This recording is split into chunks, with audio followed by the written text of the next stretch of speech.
Good evening, everybody. I have a motion to enter public session. I'll make the motion. Do I have a second? Second. Great. The motion has been made by Ms. Grosso and seconded by Mr. Zambola. On the recommendation of the superintendent of schools, the Caldwell-West Caldwell Board of Education shall return to open session at approximately 7 p.m. Brian, Ayes. Aye. Nays? Abstentions? Motion carried. perfect. Brian, do we have any communications to share? None tonight. Thank you. Dr. Conklin, superintendent's report. Yes, I'd like to introduce Mr. Devlin, the principal of the high school.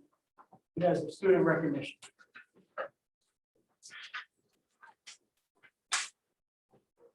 Stand over here. Come right up to the. Yeah, come on up to the microphone. Join us as well.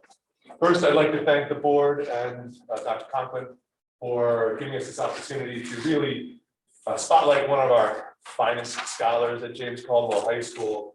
But in doing so, it also gives us an opportunity to shine a light on one of our many clubs that often allow students to pursue academic interests outside of the classroom, and also highlight, one of our many dedicated advisors who really go above and beyond to support our students and help them really pursue their passions.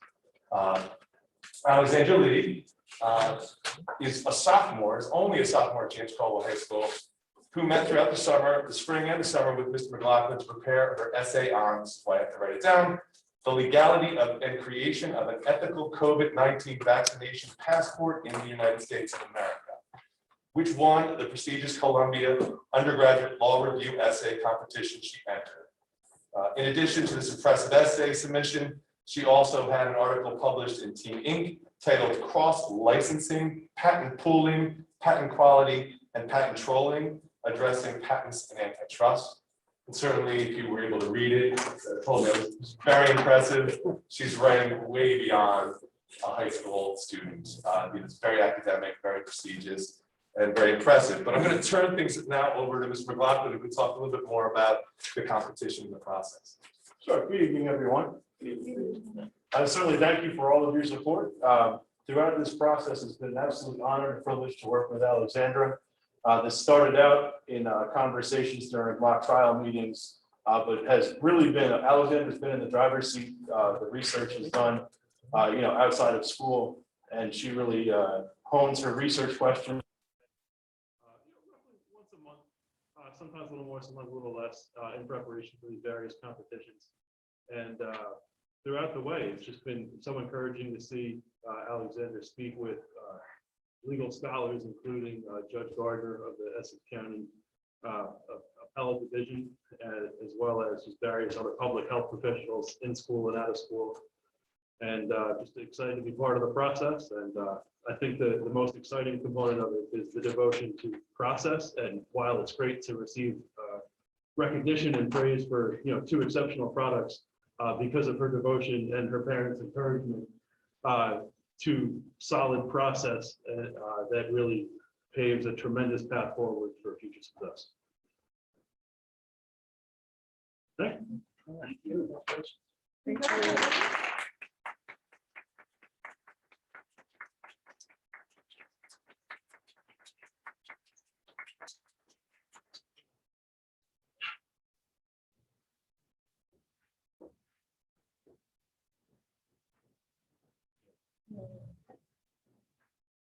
You guys mind taking a photo? Can you take a photo?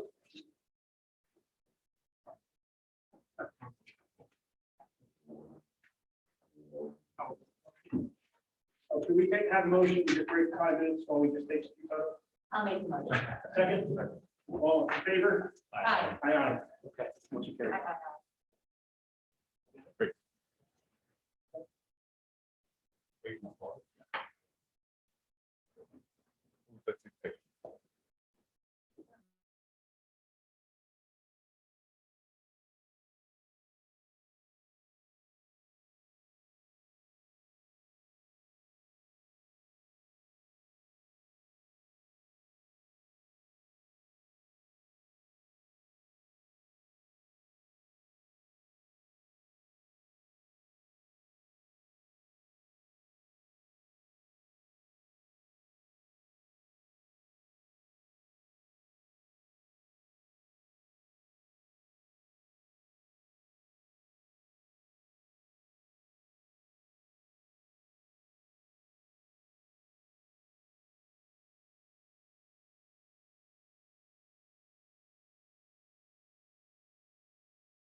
motion. Second. All in favor? Aye. Aye. Perfect. Motion carried.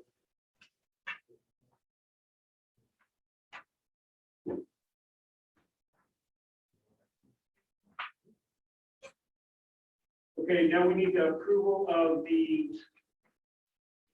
public conference meeting minutes and executive session minutes of September 13th, 2021, and the regular public meeting minutes and executive session minutes of September 20th, 2021. I'll make the motion. You have a second? Great.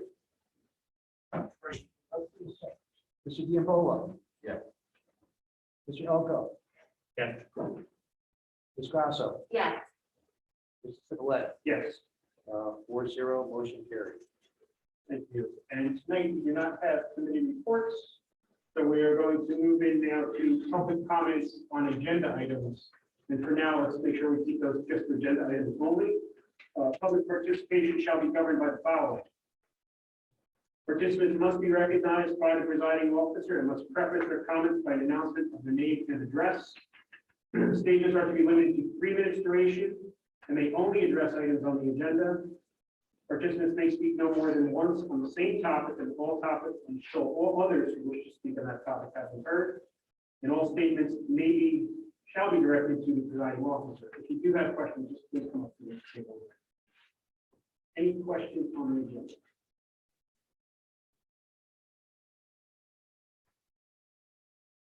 Okay, if not, we are going to go into voting. So curriculum and technology. Okay, the superintendent makes the following recommendations to the Board of Education under curriculum and technology. Motion to approve item numbers 1 through 8 on this evening's agenda. You have a second? Second. Right, take the vote, please. Yes. Mr. Diambola. Yes. Mr. Elko. Yes. Ms. Grasso. Yes. Mr. Sibiletti. Yes. 4-0, motion carried. Thank you, Brian. Personnel? Personnel, superintendent makes the following personnel recommendations for Board of Education. We have a motion to item letters A through L and not to indicate that item letters A through I. Do we have a second? I'll second. Any questions or comments? Brian, can I ask you to take the roll, please? Yes. Mr. Diambola. Yes. Mr. Elko. Yes. Ms. Grasso. Yes. Mr. Sibiletti. Yes. 4-0, motion carried. Finance facilities? With the recommendation of the superintendent, motion to approve items number 1 through 11 on this evening's agenda under finance and item number 1 under facility. Thank you. Do we have a second? Okay. Any questions or comments? Okay, great. Brian, can I ask you to take the roll, please? Yes. Mr. Diambola. Yes. Mr. Elko. Yes. Ms. Grasso. Yes. Mr. Sibiletti. Yes. 4-0, motion carried. Okay, and then lastly, in policies, superintendent makes the following recommendations to the Board of Education. We have a motion to approve item number 1 on this evening's agenda under finance. Under policy. Under policy. Oh, God. Thank you. Do we have a second? Yes, I'll second that. Any questions or comments? Brian, can I ask you to take the roll, please? Yes.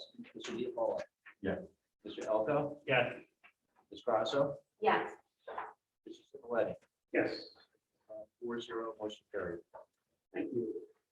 Okay, now we're going to move into the public hearing. Are any questions on anything outside of the agenda?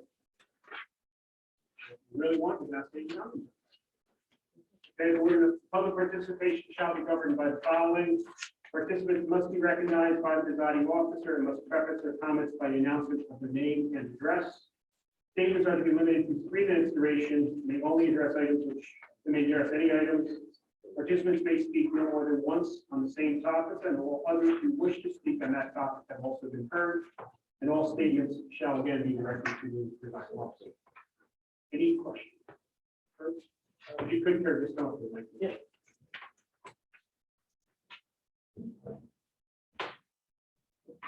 really not a question. Herbert Feeks, 48 Laurel Place, West Caldwell, New Jersey. Also the president of the Music and More Booster Club. First of all, I just want to say thank you for the progress we've made with the music program. I am seeing some positive movement in some of the things, and I just want to push a little harder, maybe. The music calendar, some of the event is still not public information as far as like the music marathon is not on the calendar. And last board meeting, we were saying that nothing's going to be changed as far as performances and what's going on with the music program. But when these people, parents are coming up to me asking me, what's going on with the music marathon? That's always something we did in February. And now it's not there. There's no transparency of what's going on with the music marathon. And it's a problem for me because I'm the president of the club and I don't have an answer for them. Oh, that'd be great. Ms. Valentine emailed you, thank you, that the concept of some of the teachers. No, I saw an email and it didn't say anything about when it was going to be. That was She my, said it has to be rescheduled. You have to work around the teachers that are going to be working. And you have to put consolidation. So since you have that, so make sure it gets posted on the music website. right. So my question is, why isn't something posted already about a date? Everything else is pretty much told to every other sports. There's a calendar set up for every game. There's a calendar set up for every event, just like your Board of Ed meetings are scheduled. It sounds like though, what Mr. Well, I agree with that. The music marathon has not been rescheduled yet. We're scheduling conflicts with teachers. They have conflicts and concerns about other music events already on the schedule. Working with them to get a solid base for put it on the calendar so it doesn't have to change. It sounds like Ms. Valentine working with the teacher, the music teacher, coordinated date. I'm assuming somewhere similar time. Since we have one, it's planned to be, but there's other activities planned around that time, so if you guys want to look at those. Okay. As soon as she has one, I'm sure she'll post it up there. Okay. Hopefully soon. And also, there's going to be a second date for the concert, for the winter concert, I was told. I just would like to know what, again, that date might be. If someone could tell me the second date that they're planning on doing it. You also have to understand something on our end of the department. We're also applying for raffle licenses to try to raise money at these things, and without dates and times, Yeah, you need more time. it's not gonna happen, yeah. So it puts a lot of pressure on the club to try to do the right thing and try to help the kids as much as possible. Also, dates and times are very important to us for also getting parents to participate, because they got to schedule in what they need to do to help us too. So we appreciate anything you can do to give transparency on that. Thank you. Thank you.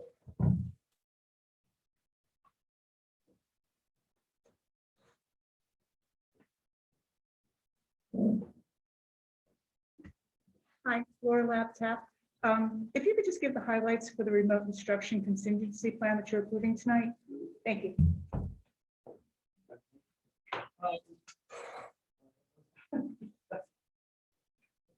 That's a long question.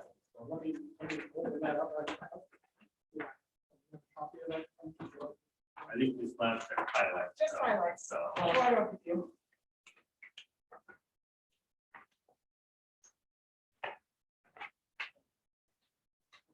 So the plan is designed to support preschool to 12th grade.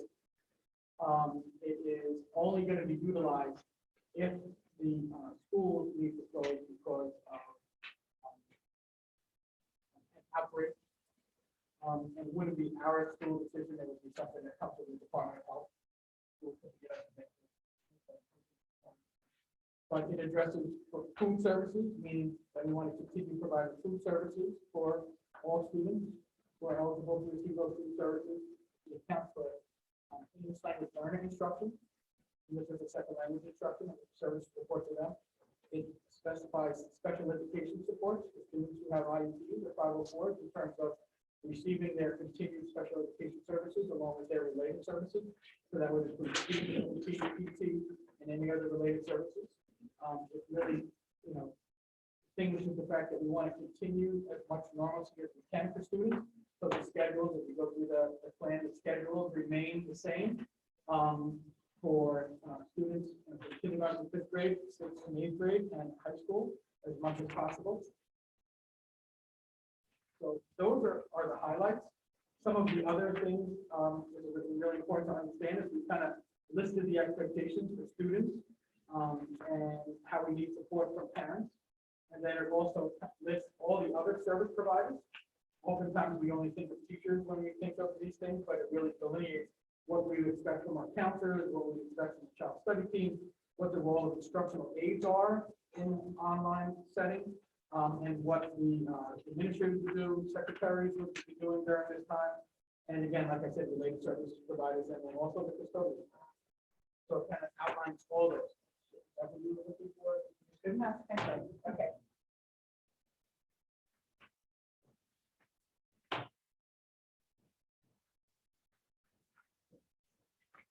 Hi, my name is Kathy Carazulo. I live at 2 Riot Court in West Caldwell, New Jersey. And my daughter's here with me tonight. She's a high school student, junior in high school.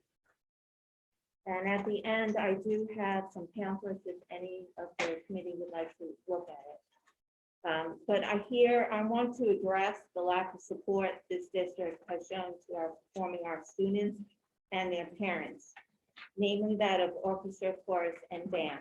Pep band is not included, and I'll explain later. With COVID and the widespread of distribution of vaccines, the state of New Jersey has opened up all activities, including sports and in-person learning. In fact, Zooming is no longer an option. Sports are allowed to go on a bus to other schools and perform their normal activities. Pep band, and this is my explanation why pep band wasn't included, is allowed to go on a bus to another school and perform at those sports arenas. We want the rest of our musicians to have the same courtesy and respect of their talents and be treated the same as their athletic counterparts. When I was looking for a middle school for my child, I was told that this district has a top-notch, phenomenal music department, referring to the wonderful opportunities the high school has to offer, including having trips to various venues like professional philharmonics and universities so students can attend master classes, getting invaluable instructions from the best in the field, and perhaps being able to perform in venues they most likely would not have been able to on their own. The high school used to have a combined ensemble of both string, orchestra, and band instruments as part of their music elective class. However, this was taken away when the high school decided to go from a mod schedule to a block schedule, citing that it wasn't feasible with 2 classes being dropped from the rotation every day. This happened the year before COVID started, so don't blame the downfall of the music department on COVID. A high school, first and foremost, should pay attention to academic needs of its students. Music is considered part of the academics. Bringing the music department of the high school should be a high priority and not sports. My daughter and I put together the club information pamphlet this past summer. And I have this here, it's a trifold of all the programs and activities they used to do. I want to get back to where we used to be. As a fundraising chairperson, I am fundraising chairperson of the Music and More Booster Club, by the way. I spend most of my time doing fundraising, getting money into the club for our senior scholarship. This club should not be only about making money. It should be about coming together as a musical family to give our students the best possible music experience without having excuses like COVID. One of the solutions I would like to present is possibly getting more teachers, because I know teachers are going from the high school to the middle school to the elementary school. And if we want to have another program where we can have a mixed ensemble, one of the reasons I was told, besides the schedule wouldn't allow it, is that teachers don't have time because they're going to other schools. We need more dedication in the high school. And if anybody would like to see the booklet that my daughter and I came up with, I'd be more than happy to share it.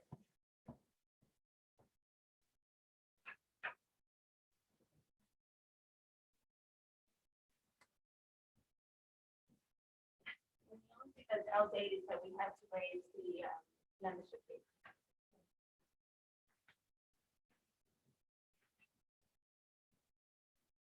Thank you.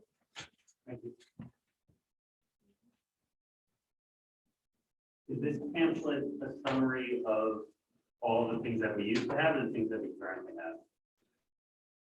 Well, I know the trip is not on the table anymore because of COVID, but I would like to go past COVID, and I would like to try to get a trip on the table. We used to have master classes, I'm told, because when my daughter got into freshman year, she was going on a trip, and if you look at the back where it says theater, she was actually signed up for two trips. One was a Broadway workshop, and that canceled the week before COVID hit, and we got canceled, which we understand. And we were also scheduled to go see the New York Philharmonics. That got canceled as well. But I don't understand why we can't try to get the trips back on the table. And the master classes are very important to the students. So in the middle school, I know we used to be able to go to another school, have a competition, and then treat the kids to an amusement park like Hershey Park or Dorney Park. I don't want that in the high school. The high school needs to have these master classes. My daughter has every intention of continuing her music in college and possibly majoring in music. And I think when she gets there, she's going to find out that other high schools had more opportunity than this high school is presenting for her. Thank you. Thank you.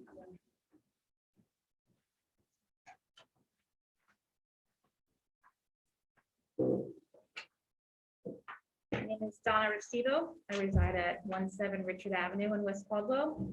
I'm here to address or inquire about the intersection of Bloomfield Ave and Passaic Avenue in regards to now there's no longer police presence at that intersection. My daughter, who asked to speak tonight as well, wanted to inquire about the safety and to ask the Board of Education to consider a crossing guard at the intersection. It is quite dangerous. I see that there is, they can cross, but it is a very dangerous intersection, and it is a very concern of me, as well as other parents I had spoken to as well. And I think there's been quite a few emails sent to you, the superintendent of the schools, in questioning this. And all we got was a survey and the pay for busing. And I just want to know what the Board of Education will consider or what might be next steps, because I can't afford as a single parent to pay for additional busing for my child to get across town. But I want to ensure her safety when she tries to walk home. Sure. So we're collaborating with the police department. We don't manage or control the intersections. The police actually are the people who hire the crossing guards. Again, the school doesn't have any interaction with hiring or managing, supervising the crossing guards. That's up to the department.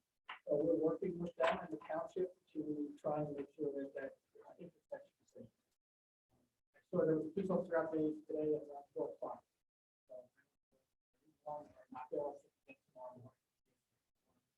Well, I know my son crossed earlier around 3:30 and there was not. Yeah, I don't know. I haven't heard back from the chief. We're working with them to try and make sure intersection. I appreciate it. Or even additional signage, because I know in other busy intersections, like I travel every day through Livingston, and they have the pedestrian crosswalk signs as well to try and give some other, if there's gonna be a lack of a guard, I would like additional signage or something else that kind of helps to create something to, yield to pedestrians in the crosswalk. I don't disagree with that. The problem that we're facing is that we only can manage the school properties. The intersection is township property. We're not allowed to interject ourselves into how to police that or how to manage that crossing. That's why we're working with them directly to try to ensure that that's safe for everyone, not just us. Correct. All right, appreciate it. Thank you.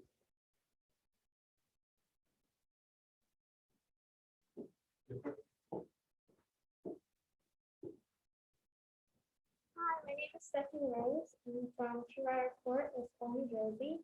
I was wondering if you guys have any information on trips regarding the music club? Like, are we not allowed to go on trips? Or,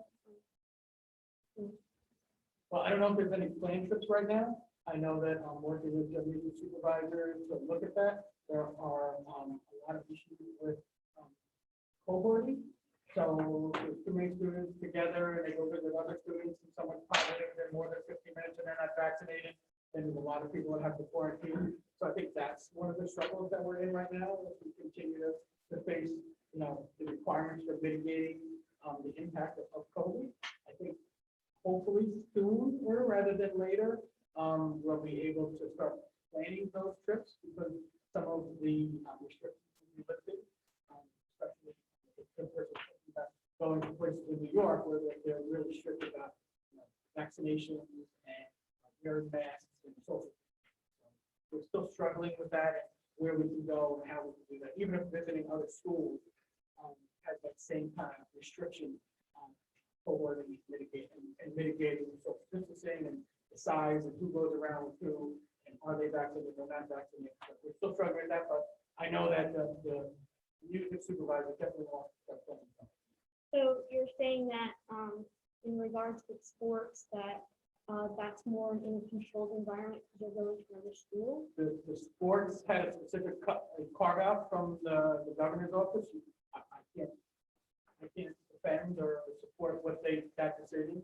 I can only follow the regulations that so they got a specific carve out. Kind of like when you're doing exercising and you're allowed to remove your face mask. That's it. I actually just got a guidance from the AENJ, the Art Association of New Jersey, about how concerts should run. If students are in a play, if they're singing, they can remove their masks, but if they're not singing and they're on the stage, they should keep their masks on. Same thing with instruments. If they're playing the instruments, they can take their masks off, but if they're not playing, they're supposed to put their masks on. So there's strict guidelines that the Art Education Association of New Jersey is kind of providing that. So trying to follow those as best we can, still give students the opportunity to enjoy the music. Both my daughters were in music, they're like 5 years old, so I feel for the music program. Freedom to allow that, but we really need to try to continue doing as much mitigation as we can so that we can get beyond this a lot better. Can you clarify that, I think I understand where you're coming from, but I just want to make sure that when pep band goes on a bus and they're able to travel with the football team to different schools, that kind of falls under the sports category? Well, So they that's have to travel fast, it's social distance. We keep track of where they sit on the bus to limit them, and I think that's one of those carve out things where you're allowing them to go on the bus, but they're supposed to wear their thing. Okay, because what I don't understand is why it's no problem for them to go on a bus and to go to another school where it's right now it's a problem for us to for the whole orchestra or the band or chorus as the actual class to go on a bus and go somewhere. That's what I'm getting at. Like, why is it such a big problem? Again, because it's a carve out for the pep band, and they're allowed to go travel with the team. It's different for the orchestra that all goes to another school or perform someplace else. Because again, they're staying with each other, they're not going with other students, or not being involved with other schools.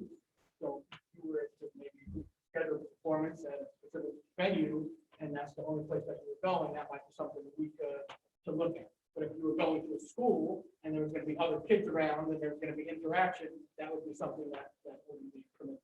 So you really have to be specific, and I think that's what the music supervisor is looking at, ways to say, we could do this trip, but not this other trip because of the lack of ability for us to mitigate in cohorting or involvement with other people for more than 15 minutes. So I think that's what, the music supervisor.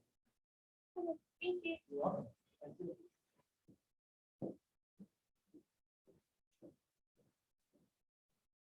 Any other questions or comments?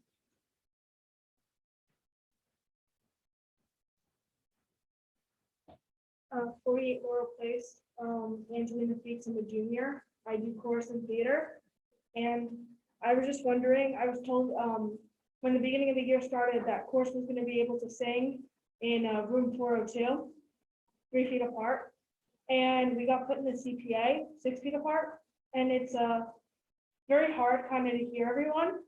And, we're trying to do our best, but I feel that if we were in, the 402 room, it's bigger, has like a stage, that, it would be more effective for singing. And I was wondering why this can't happen. Is it because of like guidelines or like?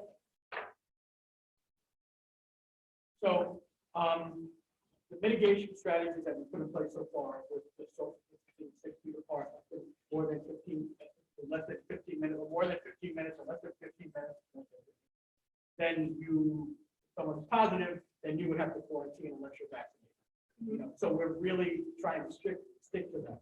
Had a conversation this morning that, you know, I feel like we're at mile 20 in a 25-mile marathon. We have 5 miles to go. Now's not the time to start shifting what we're doing that's been so successful. We've really been able to, all across public schools, limit the number of students that had to be quarantined because they were exposed to someone who was COVID positive. We had 3 more positives last week and there's another one today. And again, we were able to mitigate those positive cases, and only 1 student out of those 3 days had to be quarantined. So that's kind of what we're looking at. And I know Mr. Devlin is really trying to stick to that as best he can. So I know it's not always convenient or always helpful at this point, but ultimately we're trying to make sure that your opportunity to stay in school is mitigated by also making sure that you're social distancing, you're wearing your face mask, and you're not holding back. Right. So that's why we're doing all those things. I know it's challenging, and I know it would be better if we could do it the other way. We're almost there. We just have to kind of stick with the plan, and then hopefully in the next several months we'll be there. Okay, and to add on to that, I don't know if this is true, but I was hearing that the football team gets to be in that room to like rewatch their plays. Why is that they get to do that? I couldn't speak to that specifically, but if they are in that room, then they are 6 feet apart and they're wearing their face masks. Okay, The same thing with they're on the bus. Everyone's seated in their seat, they're wearing their face mask. Again, it's all about mitigation at this point. We've been successful. We want to continue. And if there are specific questions you have about usage in the school, I'm sure that Mr. Devlin would be more than happy to sit with you and sit with the people in the chorus to kind of go over what his thinking is and why we're doing the things that we're doing. okay, thank you for your time. You're welcome.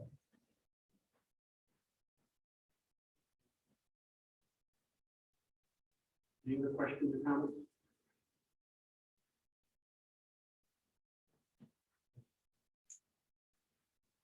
Okay, Yeah, ma'am. I just want to say thank you guys for speaking out on the music issue. You know, we're definitely hearing you, and as Mr. Peak will tell you, we have had many conversations twice a month for the last several months. And it's not always easy to come out and speak to a group like this, but it's important that you fight for what you're interested in and focus on. And it takes a lot of courage, and we really appreciate you guys communicating this stuff well. Okay? I'm gonna ask for a motion to adjourn the regular public meeting sessions and this meeting has been advertised and is complying with the Open Public Meeting Act and NJSA 10:4-6, which is also known as the Sunshine Law. The matters discussed will be made public, and confidentiality is no longer required, and formal action pursuant to that discussion shall take place when everybody has an agenda. May I have a motion to adjourn this public session, please? Second. Beautiful. Motion has been made by Ms. Grosso and seconded by Mr. Dimbola on the recommendation of the superintendent of schools.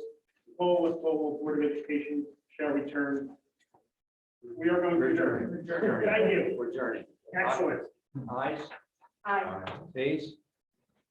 Abstentions? I'll stay. Sorry? I just want you to. He's trying to throw You you abstained? off. Okay. For real? Okay. Thank you, everybody. One abstention. Motion carries.